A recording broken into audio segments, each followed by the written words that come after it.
Hey, you can hear directly from your customers via FB, WhatsApp, or any other messenger using Popsuite Video Bubble widget.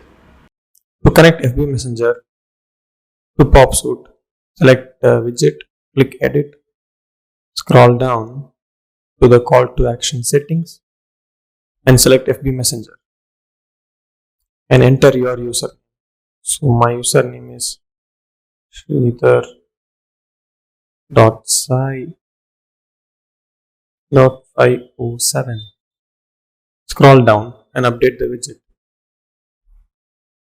Once the widget has been updated successfully, go to the web page or website where the widget is being displayed and refresh it.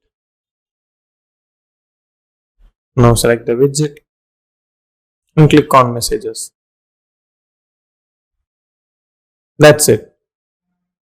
Now your customers can message you directly via Facebook.